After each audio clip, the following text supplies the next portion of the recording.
Good afternoon. How's everybody today? Good? Well, it's great to see everybody in person. My name is Justin Pirtle, and I'm a Principal Solutions Architect with AWS. And thanks for joining today. In this session, I'm here to help you architect your app for hyperscale, for your serverless application. So when we say serverless for this session, we're referring to Amazon API Gateway, Amazon Lambda, DynamoDB, and CloudFront.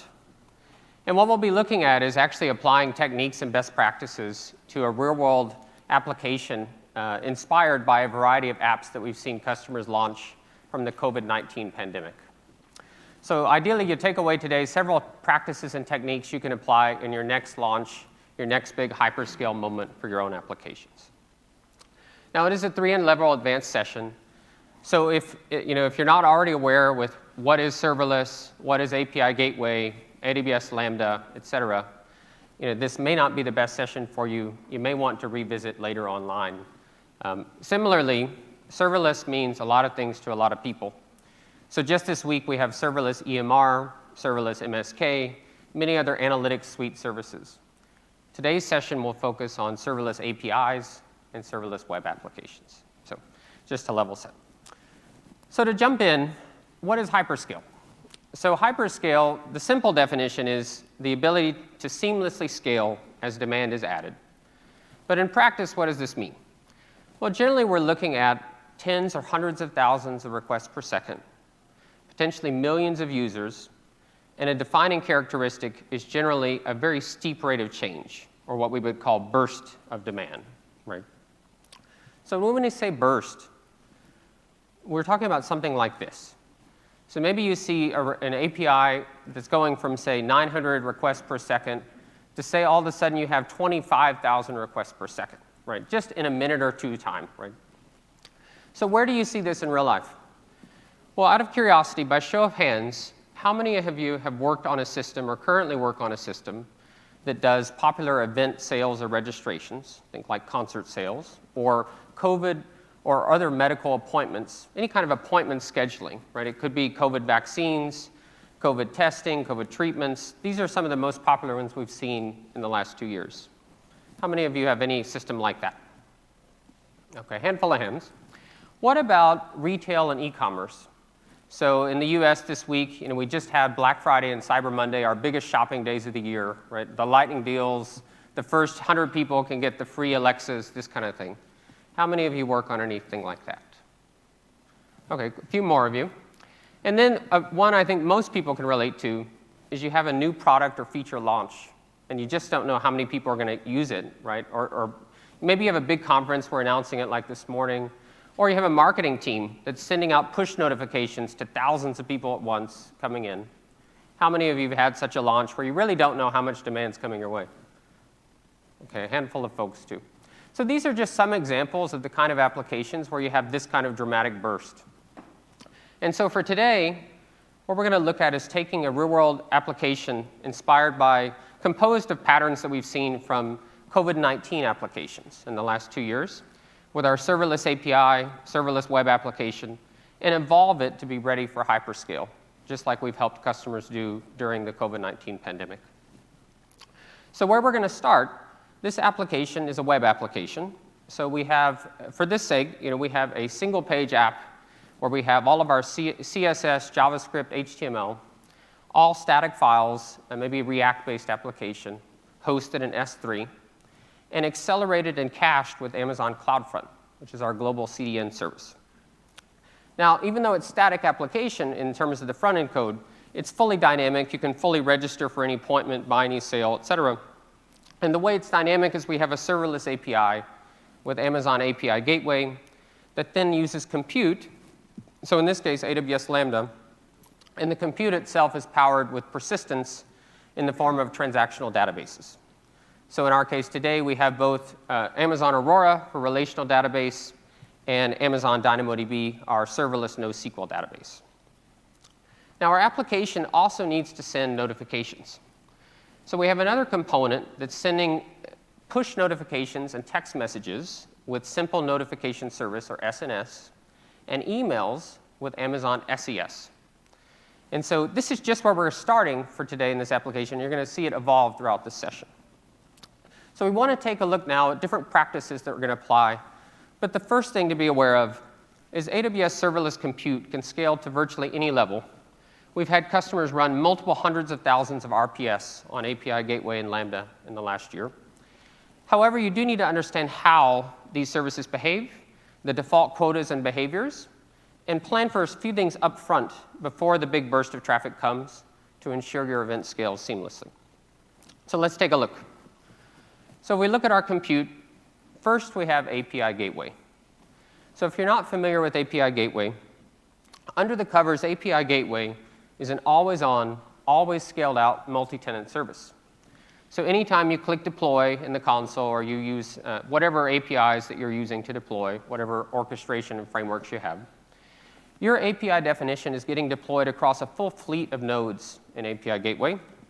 And the benefit of this is with whatever quota your account is assigned, and the default is 10,000 requests per second, you're able to go from effectively 0 to that quota in an instant. And you're already scaled out. There's no need to pre-warm. There's no need to worry about a burst limit or anything like that.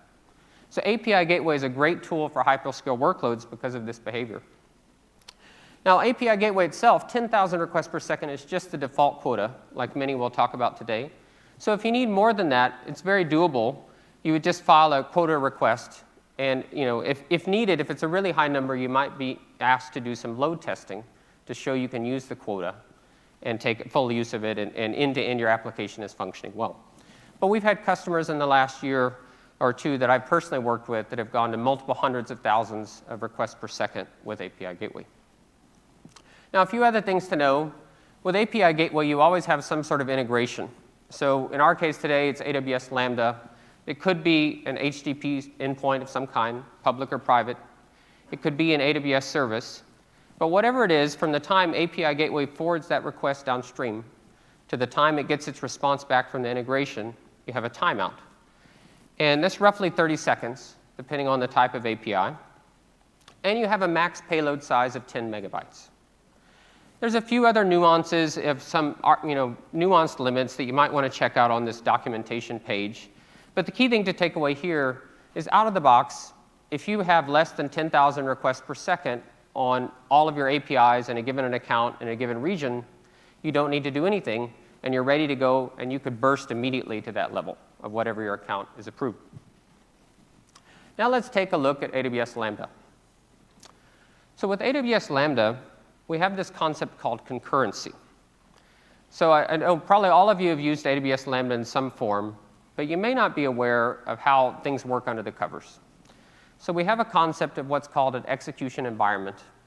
These are micro virtual machines, or micro VMs, that regardless of the invocation type, whether it's synchronous with API Gateway, asynchronous with Kinesis streams, or DynamoDB streams, or SQS, however the invocation is, we're spinning up these micro VMs and pulling down your code as and when requests come in. And the key thing to keep in mind here is every new concurrent request that comes in, if we don't already have a micro VM ready with your code already initialized, ready to go on that VM, we're going to set up another one near instantaneously. And that's what we would call an execution environment. So the total number of execution environments processing requests at a given time is this concept called concurrency. So let's take a look at this in practice, because it's really important to understand for planning your hyperscale workload. So here's an example request coming in. And in this case, we'll just call it function A. But when we go to invoke function A, we don't have any existing micro VM execution environments ready to go. So what the Lambda service does is it says, are there any hot on deck? No. Then we're going to spin up a new execution environment. And this is this concept, if you've heard of cold starts, this is what we mean. Anytime we spin up from scratch a whole new micro VM, we pull your code down to it, we initialize the runtime of the language you're using, whether that's JavaScript, Python, Java, et cetera. And then we initialize your code as well, anything outside of the handler, et cetera.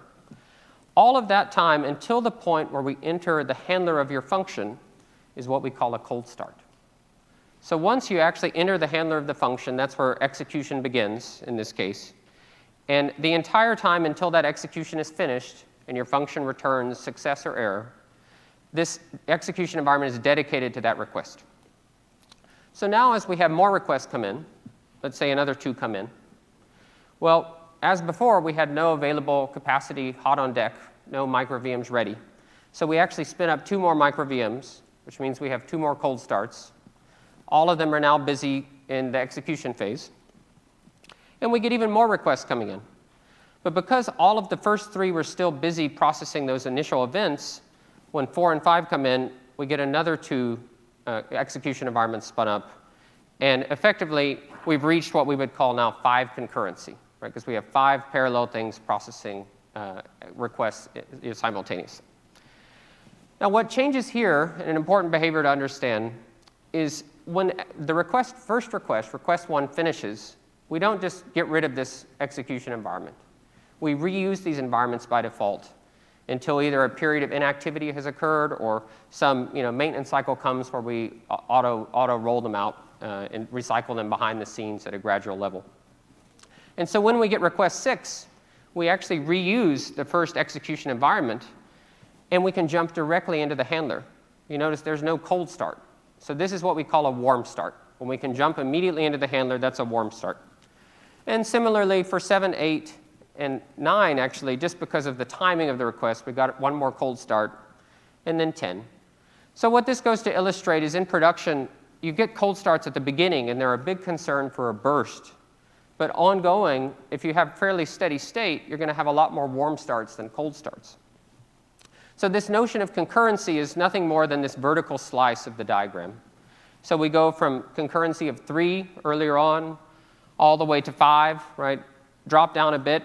So the key thing to note, even though the execution environment is out there, when it's not processing, it's not considered concurrent request, right? So concurrency is only counting active micro VMs. And then we ultimately go to 6 and then drop down. So why is this important? Well, with Lambda, there are 2 different quotas you want to be mindful of. There's account concurrency, which is across all functions in your account in a given region. What's the max concurrency you can achieve? And for all new AWS accounts, this by default is 1,000 concurrency. And then there's something we call burst concurrency, which most folks are a little less familiar with.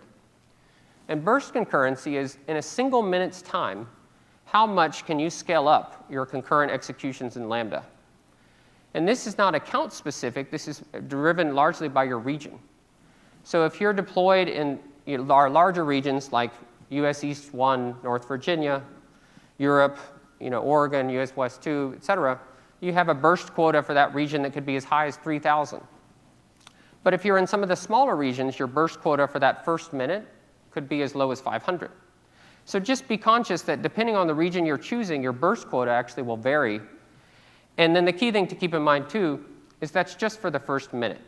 So after that minute, your burst quota for every minute following is 500, regardless of region. So how do these 2 play together? Well, here's a visual representation. So in this particular example, let's say that we just had Cyber Monday. Let's say we're Amazon. We had a lightning deal. The first 100 people to buy whatever get a free Alexa, right?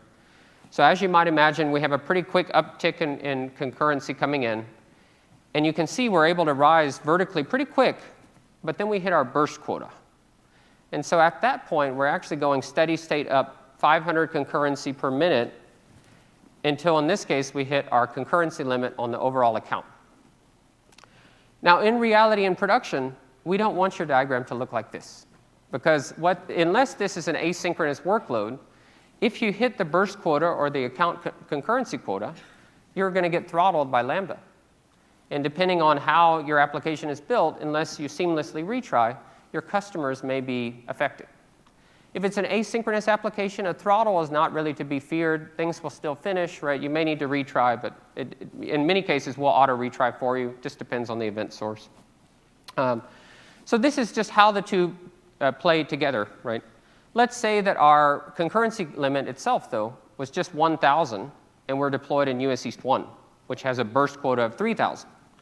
Well, the concurrency limit would have been our limiting factor first, right? So the point of this story is you want to raise that account concurrency limit in advance of your event. And if this burst limit is a concern, like we have here, How do we work around that? How do we make sure we're ready? And this is where we have some additional features that are important to know about. So one of them is something called provision concurrency.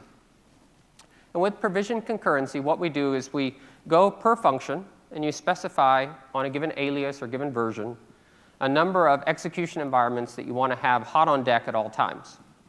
And then what happens is the Lambda service starts spinning them up gradually, bit by bit, until we reach that full point where all of them are initialized and ready to go. And they just stay that way even if you don't have requests coming in. So even if the function is just idle for an hour or 30 minutes, we're not going to recycle those execution environments like we would other functions. And what this allows you to do is go ahead and effectively scale out your concurrency in advance of the demand. But it's important to know that when it scales out, even with provision concurrency, it still has the same behavior with the burst quota. So you need to start turning on this feature early. If you know your fire sale is at 6 p.m., you've got to turn on at least at maybe 5 or 5:30, because it's going to take a little while to get fully out to thousands of execution environments, whatever you want. If you're actively using all these environments, you actually can save cost as well versus the cost of on-demand concurrency. But what if you actually want a ceiling instead of a floor? Well, this is where we have a feature called reserved concurrency. And this is very popular for use cases like processing a message queue. Right? We don't want to have too many concurrent workers reading that queue, or we could DDoS our downstream database. Right? We could overwhelm it. And so here, the nice thing is we just tell Lambda, read the SQS queue. Let's have a max concurrency of 10. And we're going to drain that queue in batches of up to 10 concurrent batches at a time. This also has the benefit of pulling from the account overall concurrency quota and dedicating a slice of that concurrency for a given function. So both of these are useful tools that we're going to employ today as we evolve this architecture. But now that you know how our compute services scale, how do we actually optimize on a function level what we should do with our function? Well, the important thing to know is concurrency itself has a pretty basic formula that's really important to internalize, which is the request per second coming into the Lambda service times the duration your function runs is the overall concurrency for a function. So if your function, say, takes 1,000 milliseconds or 1 second, full second to run, and you have 10,000 requests per second coming in, then you're talking about 10,000 concurrency. But if your function only takes 100 milliseconds, we're only talking 1,000 concurrency. The key takeaway is longer durations mean more concurrency needed. And the longer the cold starts, the more concurrency you're going to need as well in a time of a lot of bursts with a lot of cold starts. So speaking of cold starts, let's look at the function lifecycle again. So you can carve this into two, where we're setting up those micro VMs, we're pulling down your code, we're initializing that VM, and we're initializing the runtime itself. So Java, Python, Node, whatever it is. And then we're initializing your code. Anything outside the handler, right? Anything like that, we're going ahead and bootstrapping your runtime with this init cycle. And the moment we enter that handler function, that's what we consider the warm start, right? So a cold start, we go through everything on this diagram. A warm start, we jump in just to the final bit in green at the end. And with provision concurrency, in addition to being able to go above and beyond that burst quota, you also fully initialize all the way to the green. So whenever you turn it on, you would be able to jump directly to the warm starts. So if cold starts are a concern for you, provision concurrency also gets rid of cold starts. Now, how do you know if you're having cold starts? Well, there's several different ways to tell. One useful tool is something called CloudWatch Logs Insights. So if you haven't used it, all Lambda functions by default emit CloudWatch logs, and they emit these billing lines. And this is a sample query you can use to actually go in and see across your functions how often are you having cold starts, what's the average init duration time you're seeing, and what's the max init duration time you're seeing. There are other ways as well. You can use AWS X-Ray. You could use observability partners that integrate with Lambda via Lambda extensions. There's a variety of techniques. But this is an easy one just to see when and how many you're having and how long things are taking. Now, all the slides from today's presentation and a recording will be available online. So don't worry if you don't capture some photo. Queries like this will be available for you afterwards. But once you know what your cold starts are, then our goal is to optimize the function code itself and minimize them as much as possible if we're worried about a burst, right? There's a lot of different techniques to do this. Keeping the function smaller and nimble, being not monolithic, right? Reusing things outside of the handler. So that we have the ability, say with a database connection, we can lazy load it and initialize it where we instantiate it outside the handler. And only if we don't have an active connection inside the handler do we create one and then store it outside the handler. And then now every subsequent execution, for example, can use this pre-initialized connection. So these are just some examples. There's a whole talk just on Lambda function optimizations. So for the sake of time today, I wanted to point you to this talk and talk broader about the rest of the picture. But there are two techniques that I wanted to cover today at minimum on Lambda specifically. And one is provision concurrency. And the other is just the impact of right-sizing whatever code you already have. So if you're not aware, we have a out-of-the-box open source solution developed by someone here at AWS called Lambda Power Tuning. And this is a great resource because it lets you go in with your same code without modifying anything and actually run your function with several different memory settings and even a choice of processing platforms. So both Intel and, say, Graviton 2, and actually see which one is faster, which one's cheaper, right? Because there's this misconception that by adding memory, you're always adding cost. Whereas if you're actually decreasing the runtime by adding the memory, there's a sweet spot where more memory will drop the cost to a certain extent. And you want to really right-size and find that spot because you're going to decrease those durations again. It's going to help you be ready to scale. So all it takes to run this is a little bit of JSON. So the input, you're just giving it your Lambda function, which memory settings you want to run it at. And then if you want to optimize for speed, cost, or a balanced approach. And then out, it will return which memory setting is best, what's the cost of that, how long did it take. And it gives you these very nice graphs, too. So you can actually see all the results visually. And you could even quickly compare, does it make sense to move to Graviton 2 for my functions, right? I can take my same code, assuming you don't have any native binaries or dependencies, and just run the code with both and actually compare the results and see what cost savings you might have. So if nothing else, just take time to right-size the functions, take advantage of this environment reuse at minimum, and know what your durations are is the main thing to know at this point. But now that we understand Lambda, let's look at how we can evolve the rest of the architecture. So the first thing to know when it comes to hyperscale is anything that doesn't need to be synchronous should be asynchronous. Right? The async should be the default whenever possible. So what did this look like in the real-world application? So we have our application where we have components that were synchronous, reading and writing to the database. And then we have components here on the bottom that were related to messaging, sending those emails, text messages, push notifications. So when we drill into this, what it looked like for one customer was something like this. We'd have API gateway synchronously invoke a dispatcher function that would say, is this a text, a push, or an email? And then it would go ahead and then synchronously call either SNS or SES. Well, when you look at this at first glance, there's a few issues here. One, everything is synchronous, right? Even though it's async messages that could be delayed milliseconds or a few seconds, it wouldn't really matter. It's all synchronous, which means that the dispatcher function itself could deplete your account's concurrency quota for Lambda, which means all those really important things on the API on the synchronous side, like finding locations for appointments or other things, could get throttled, and your users could feel it, right? Additionally, there's no batching, right? We're pulling message by message off, and we're sending these services, so there's a chance you get throttled downstream by SNS or SES, right? And just overall, it's not cost-effective either because of the lack of batching. So the first tweak we can make is we can just make this asynchronous by adding message queues in front of the downstream sending services. So let's add an SQS queue in front of, say, SNS, so any push or text messages. And let's add an SQS queue in front of SES for emails. So now what we can do on that Lambda function that reads the queue, we can set this feature called reserved concurrency. So we can set, say, a max of 50 concurrency for each type of event.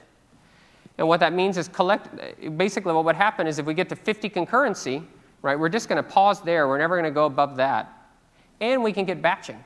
Because now Lambda can support batching, right, pulling from the SQS queue by default of 10 messages in a batch, or even longer if you want to use the batch window, even more messages in a batch. And we can use batching downstream. We can do batch SNS publishes, which is a new feature if you weren't aware of it, recently launched. We can do batch email sending with templates with SES. So we've actually reduced our cost, and we've made all this less synchronous. But we still have a problem, which is our dispatcher function is still in the middle, and that's synchronous to enqueue these messages, and that could still deplete our concurrency. So could we do even better? And there's really no reason to keep that function.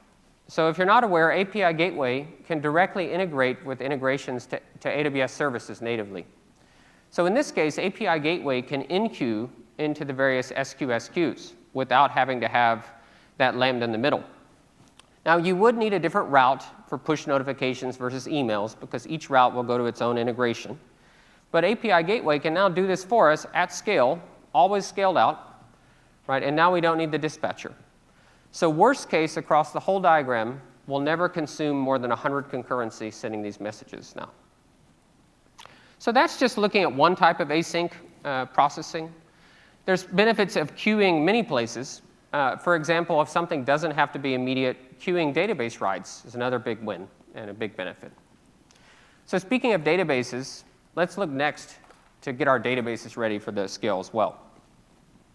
So when we look at our databases again, we have Amazon Aurora, our relational database, and we have Amazon DynamoDB, our NoSQL database.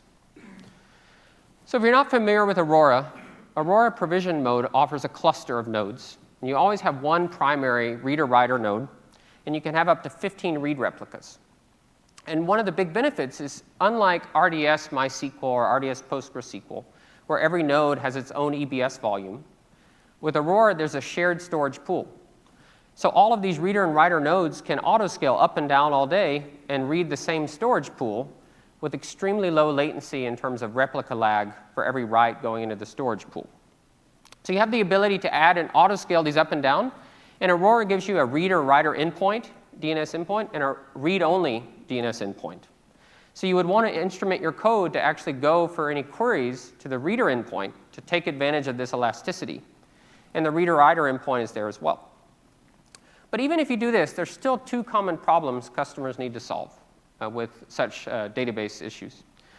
One is connection management. So if you're not aware, mentioned earlier, initializing database connections is resource intensive. So if you're doing this in your handler, every function is taking longer than it should to initialize the connection and terminate the connection. So one way to do it is cache it outside the handler, like we talked about.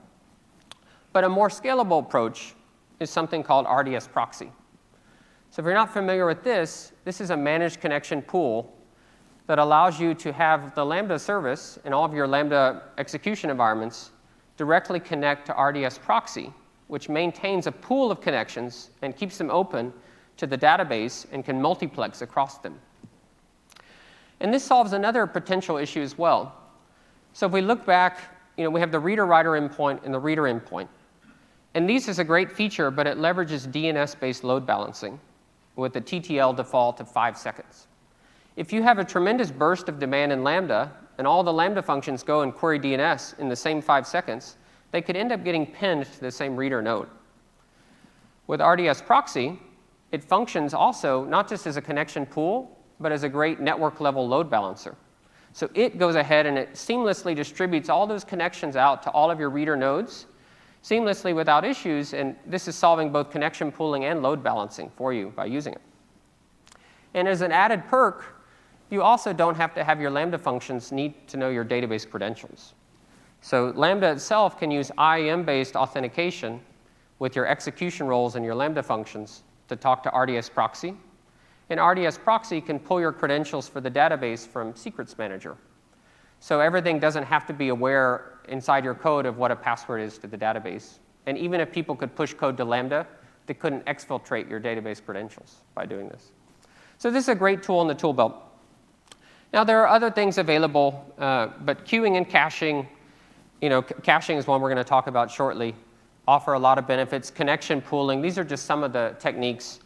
Particularly with Aurora at scale, you may also want to think about archival of your data, partitioning of your data, or sharding out the database as well, depending on the workload. So that's it for Aurora. But we also have DynamoDB. So DynamoDB has NoSQL, it's serverless solution, NoSQL based. Every table is created, deployed, and managed independently. And if you're not aware, on the table level, you have two modes of capacity. You have on-demand capacity, which allows you to effectively burst out with unpredictable demand and offers you a pricing model that's just pay per request, either read request or write request, and don't pre-provision anything. Right? You just pay per request that's made and the storage that you use. So it's great for things that sit idle, and you just set it and forget it kind of thing.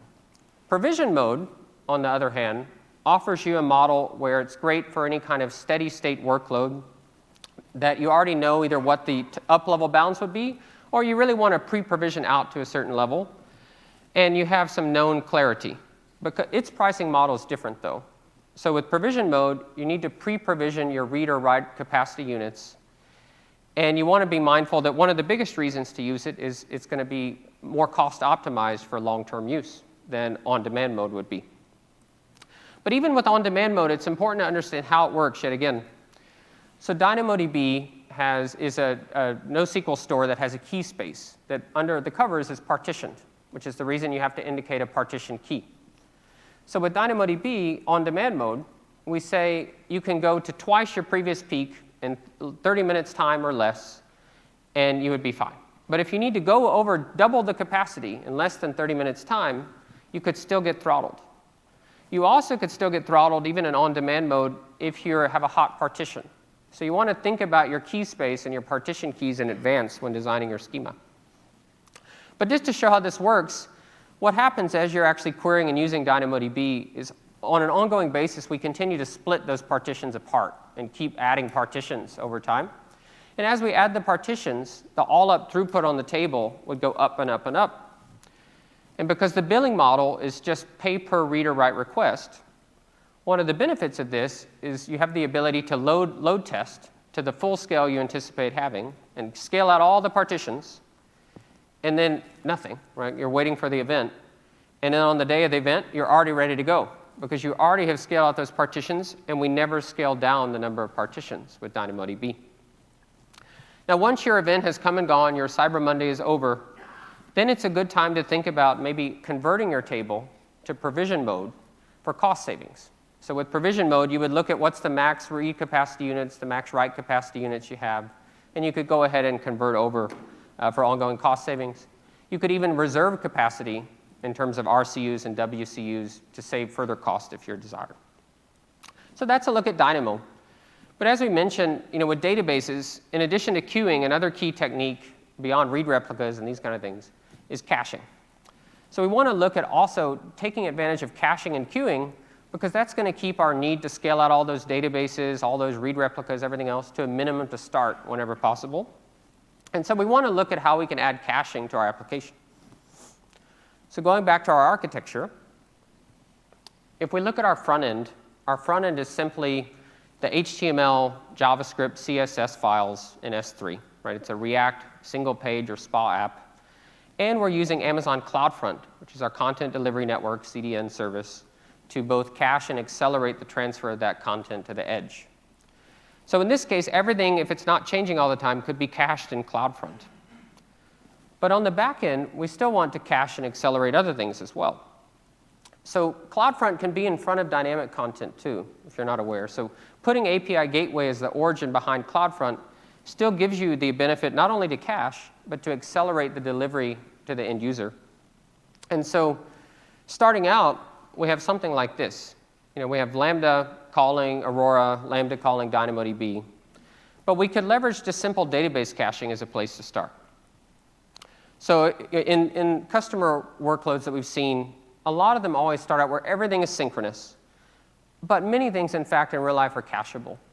So for example, for our scenario of like the Alexa giveaway for Cyber Monday, the metadata of an Alexa product when you're adding your free giveaway to the cart. Well, everybody's looking at the same product. Let's cache the metadata. Let's cache our top items list, our big sellers of the day. We're only going to refresh the big sellers every 10 minutes or so, right? No reason to always calculate this. So to add the caching there, we can add Amazon Elasticache which if you're not aware is both memcached and Redis compatible, as a side cache to Amazon Aurora. So the way we'd work, Lambda would go and check Elasticache. If the data is there, it'd pull it direct from the in-memory database in the cache. If not, it would go to Aurora to get the data and then write it back to Elasticache. For DynamoDB, we have a native API-compatible caching, write-through caching layer called DAX, DynamoDB Accelerator.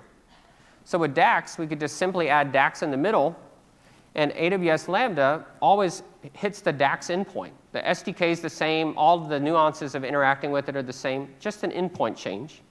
And it does all the writes to the core database for you, but you can do all the reads directly through the cache. So it's a read-through, write-through cache that makes it easy. But this is just database caching. In practice, for most hyperscale workloads, you need multiple tiers of caching. So we know we have database caching. We have Lambda in front of the database. Right? Lambda itself can cache. We talked about environment reuse. So Lambda could cache things, anything from the database connection, or maybe your secrets. If you're not using RDS proxy, we don't want to be going out to Secrets Manager to get that database password every single invocation. We could cache that outside of the handler. Right? Could cache API keys. Whatever you want to do, anything outside of the handler initialized there you can use. And anything written to the temp space is also available, if you're not aware. So if you actually pull to the file system, that's available between invocations as well, available for you. Now, API Gateway is in front of Lambda, and API Gateway itself on the stage level has caching. So you can enable the cache and indicate the cache size you want. And then, of course, our users are coming in from the outside and hitting CloudFront. And with CloudFront, if you're not aware how it really works, we use DNS-based querying of your CloudFront endpoints to find your nearest edge location in the CDN. So there are hundreds of these around the world. And we say, hey, edge location, do you have my content? And if the answer is no, it doesn't have the content, then we go and it forwards your request onto its nearest regional CloudFront cache. And so there are 13 regions of the world that have these caches available. And then typically, if the regional cache doesn't have it, it goes to your origin. So in this case, that's either S3 for the web application or API Gateway for your dynamic API-based content. But we have another optional feature you could turn on as well called CloudFront Origin Shield. So if you're not aware of this, this makes all regional edge caches go in through the same ingress point to get to your origin. And by doing this, and even having the regional CloudFront cache there at no extra cost, you're getting your cache hit rate much higher. So your cache misses should be much lower in practice. So this is just one example, right, of showing all the different options here. In practice, you want to be caching closer to the end user, is the key recommendation I would say. You're going to get the most value for your efforts by first focusing on the CDN and being close to the edge user, because it's allowing everyone to first distribute the traffic around the world and then go in through these multiple tiers of even CloudFront caching itself to get to your origin. Now, there is a disadvantage if you turn on too much caching, which is if your content is stale, you need to do an invalidation. So if you have all 4 layers here enabled for caching, you would have to go layer by layer and get rid of the stale content. And depending on what it is, that has varying complexity to do. So you want to set granular TTLs on everything you cache that you know would be reasonable and not overly long in case you need to get new content out to your users. So with that, we've updated our application, made quite a few architectural changes. But now we're getting ready for the event. We want to provision for peak, right? And the first question is, what do we provision to? What do I load test to? Right, so a lot of customers struggle with this, and so I wanted to give a quick example of how you could do this. The first thing to do is think about your API structure and your application, and what's a typical user experience going to look like. So for my Cyber Monday application, I'm going to say an average user is going to look at 5 products and check out once, right? So I'm going to hit the search API. I'm going to have 5 product pages and 1 checkout per user. And then per all those interactions, there are different routes of the API. So I can figure out per route, what am I looking at in terms of requests per second? And I can map that to the Lambda concurrency of the function that aligns to that route. And then finally, I can add it all up. So what's my total Lambda concurrency, my total RPS of all my routes and API gateway, and see, do I need to raise quotas? Do I need to pre-provision concurrency? What do I need to do? So let's look at an example of this. So let's say our Alexa giveaway here, Cyber Monday, right? 10,000 users we know we're thinking are going to come in the first 3 minutes to get our free Alexas. Well, that's what marketing has told us. So we could translate that. Sure, we can divide by 3. We're thinking 3,300 users a minute on average. And then we want requests per second is our goal. So we can divide by 60. So that's 60-ish, requests per second. But we know that these users aren't going to all come in at once, right? They're actively refreshing at 11:59 or whenever that event is, waiting to get those concert tickets or whatever they're after.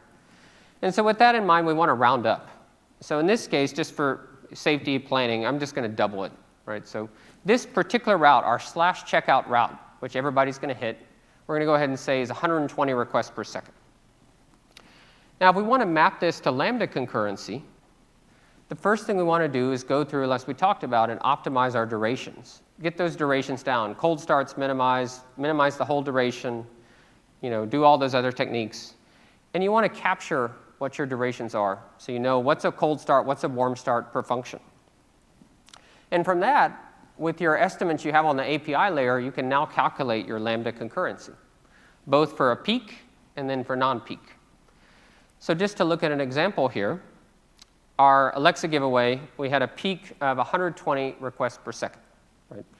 If we believe our cold starts are 500 milliseconds, which I think we probably can get down further, but just for this example, then that would be roughly 60 concurrency in terms of your Lambda executions.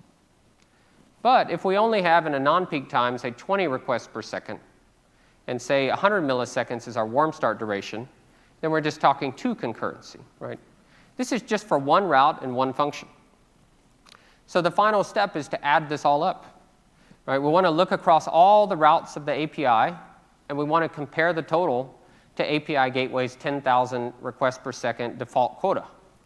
If we're looking above that, then we need to probably file that quota request in advance of the event.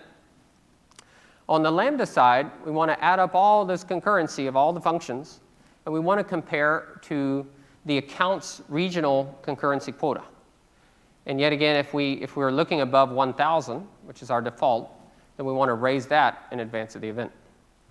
But for burst, with Lambda, we want to be looking at the region we're running in, and we want to look at that region-specific burst quota, which is going to be either 500 up to 3,000. Right? It's going to vary depending on the region. So to show you a real example here, this is a real use case's numbers. What you can see here, if we go through it, we added up all these things. Our Lambda concurrency at max, at peak, right, we think maybe 2,000. So if we're in a default new account, the concurrency quota is only 1,000, we should raise that to 3,000 or something, right? No problem, just file the ticket, it'll be no issue. On API Gateway side, we're thinking that our max request per second may be 9,000, right, the worst case. Well, the default is 10,000. We don't need to do anything. We don't need to change anything or ask for anything, right? But there's one other area where there is a potential concern, which is this max burst, right? Single minute time, how much might we scale up? And in this particular example, we've calculated like 975. If we're running in US East 1, North Virginia region, or other big regions where the burst limit's 3,000, nothing to do. We're good to go. But if we're running in a region that's only 500, then we may need to go ahead and actively look at enabling provision concurrency. And so this is a place where you could look at which functions are used the most, potentially like a Lambda authorizer for API Gateway, and you could enable provision concurrency on that function, for example, and that would take care of it. You don't need to provision concurrency everywhere. You only want to turn it on if burst concurrency is a concern or your cold start initialization times are a concern. And if they're not, don't use it. You don't need it. Right, so this is just our estimates. How do we put the pedal to the metal? We need to check that everything is good. Now we want to load test. Well, when we go to load test, we want to, we have our standard user transaction. We've thought about, 4 product searches, 1 checkout, all this. So we're going to build our load test tool and load test harness. And we want it to be like the users. So we want it to come in the front door with CloudFront. But the problem is if we just put it on a few nodes in the same area, they're all going to hit the same edge location, closest to them. They're all going to get the cache data. They're not going to hit cache misses like you're going to have in real life. So ideally, you use a distributed testing service that runs your test from a bunch of points of presence across the world and aggregates the results for you. That would be best. But whether you can do that or not, many customers choose to actually test around CloudFront, if for no other reason to at least know how and when things might fail, and that they have the observability tools in place that they need to monitor and understand what's going on during their launch. So you may want to go ahead and actually test around CloudFront too, but certainly test just like your end scenario. CloudFront's a key tool in the tool belt, so you want to test with it, but you need to make sure you're distributed globally if you're going to test with it. So as you're testing, how do you find your problems? Right, so this is where we have services like AWS X-Ray for distributed tracing. Any other tracing and telemetry tools and observability tools, whatever works for you is great. But with AWS X-Ray, what you have here is you come in and you have this is a service graph of your service. And so we can see the requests coming in, and each request along the way, we can see how long did that take, what was the latency, right? And what was the error rate, if we're having multiple errors or not, or everything's successful. And if we are having errors, what's the source? Right? Visually, we can track down the source of the errors here to a Lambda function a few levels deep. You also can use X-Ray to drill into a single trace. So you can actually go in, and this is an example of an asynchronous invocation, like S3. But you can see the request came into Lambda. It's an asynchronous request, so we put it in a queue, which is the dwell time. Got picked up by a Lambda execution environment and sent down to it. We initialized the environment, right? And ultimately, when we called S3, we got a 404 error. So actually seeing exactly what happened, how long the cold start was, all those kind of things, you can see here on a trace-by-trace level if you want to dig in. But regardless of what tools you use, there's a few things you want to make sure you do around this point. One of them is setting reasonable timeouts. API Gateway has a max integration timeout of 30 seconds-ish, right? 29 or 30 seconds, depending on the product. No reason you need Lambda timeouts to be 15 minutes if it's behind API Gateway, right? So if you have those long timeouts and you have a runaway function because of a code error, then you're keeping your concurrency scale out, right? So drop down the timeouts to something reasonable because it'll help you recover in an agile manner. And then similarly, if you do get throttled, you want to implement retries on your clients, especially in front of API Gateway. So the client should retry, but you don't want them to retry all together because they'll stampede your service, right? So you want to retry with backoff, ideally exponential backoff to keep backing off faster. And then finally, because you have retries, you also need to think about item potency. So item potency means if I get the same request twice, like how do I have an application level awareness of what to do? Or is it OK to do the same thing twice? So if you need that, you just want to think about it end to end and plan for that, because that's going to happen if you have retries come in. Now, we could have a whole talk just on this, and there is one just on this topic, on error handling. So I wanted to share this with you as well. A great talk from a colleague, Josh Kahn, that you can check out online about error handling. But at this point, our load test is looking good. We're successful, right? Everything's testing to the level we seek. But we still want to put some guardrails in place.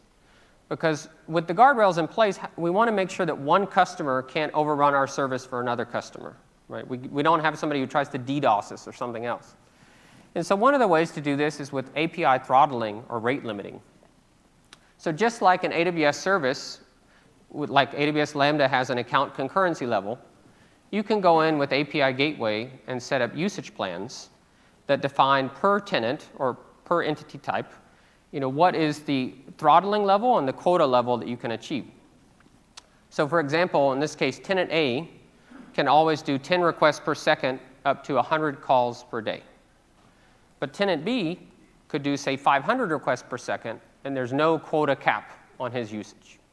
Maybe tenant B is a strategic partner. Right, all of this is out of the box. The way it works is you get API keys for the clients, and you can either explicitly give the API key to the client, or you can implicitly look up that key as part of your Lambda authorizers, where the client doesn't even need to know about any of this or know that they have an API key. And this allows you really granular throttling. So API Gateway itself has 4 different levels of throttling. We have the all-up account level, which we talked about, the 10,000 RPS default. But you can go in per stage and method and set methods that apply, levels that apply to all your tenants. Or you can use those usage plan features to go in per client or per client and method and actually set up granular limits. Now, that's on the API side. But many of these applications also want to show something friendly to the end user in the web application. And so for that, we have something called a virtual waiting room. So many of you have probably used one of these before, buying your hot concert tickets or whatever else, right? Where you see your number X in line, right? Probably 5 minutes from now, you'll be able to get through. And it's a simple idea, but building it at scale in a cost-effective manner can be challenging. And so if something you've been wanting to add to your application, happy to let you know we have an official solutions implementation that's largely serverless that's available now with deployable CloudFormation templates, implementation guide that you can customize. And it's all open source and available with all the source code free in the Apache 2 license out on GitHub today. This just launched in the last week. So definitely check this out if you've been looking to have a waiting room.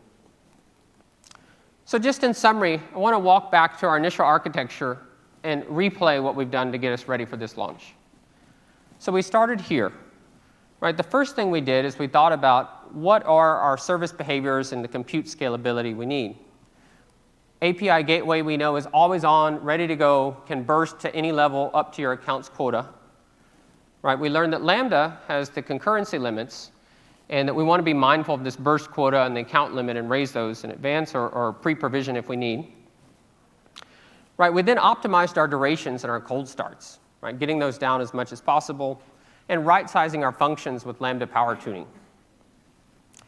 Then we started to really evolve the architecture. Right? So for our messaging components, we added the queuing, right? Our concurrency caps on the Lambda functions, getting rid of these synchronous things in the middle, these Lambda functions that don't need to be there. General rule of thumb for that is if Lambda is transporting data but not transforming data, you probably don't need Lambda. So we got rid of the dispatcher. Next, we got our databases ready for hyperscale. Right? So we added those read replicas with Aurora. We added RDS proxy to give us the connection pooling and give us the nice network load balancing across all of our read replicas with the shared storage. With DynamoDB, we turned on on-demand capacity, right? So we can be able to scale out easily. But even with that, we still wanted queuing. And so we went ahead and caching, I should say. And we added caching. Right? So for caching, we added Elasticache for Amazon Aurora. We added DynamoDB Accelerator for our DynamoDB tables. Right? And beyond that, if desired, we have API gateway caching. And of course, CloudFront's a really essential tool, a CDN service at the front to distribute at the edge and cache at the edge. So caching at many of these layers we can add in. Next, we wanted to go ahead and set up our load test and provision for peak. All right, so we went ahead and, in this case, based on our estimations, we went ahead and pre-provisioned our Lambda authorizer function in advance of our load test. And we went ahead and raised our concurrency quota for API gateway or Lambda if needed. Right? We do all that in conjunction with the load test, more of an iterative process. Right? But with the load test itself, we're actively monitoring via CloudWatch and X-Ray those errors, if we have the right observability in the pattern in the application to know where and when we have problems, and address those. And we keep iterating until we're successful with our load test. And of course, this is where we really want to make sure we have in place error handling, retries, and item potency. Even with that in place, though, it's still good to put on the guardrails at the end. And so that's where we added the API rate limiting, this per-client throttling, right, and the usage plans out of the box with REST APIs. And then finally, if you need a virtual waiting room and you're interested in one, this could be something that you only send users to if there's demand, right? There's a level of demand where you dynamically reroute to the waiting room. And so we can use our virtual waiting room solution implementation here, right, and plug it in to send the users there if and when needed. And so altogether, this is how we've evolved this architecture ready for those big concert events, COVID medical appointments, whatever else is coming, right? Now, this is just a look at how this particular application evolved. But if you'd like to learn more, I encourage you to check out serverlessland.com if you haven't seen it. Serverlessland.com is a great resource with many talks, workshops, reference implementations, and more. managed by our serverless developer advocate team. And with that, just want to thank you for coming today. I hope this has been useful, and would kindly request you take time to fill out the survey. I do personally read every comment, and it really helps us evolve for future sessions. So happy to stay around for any questions, but thank you all for coming.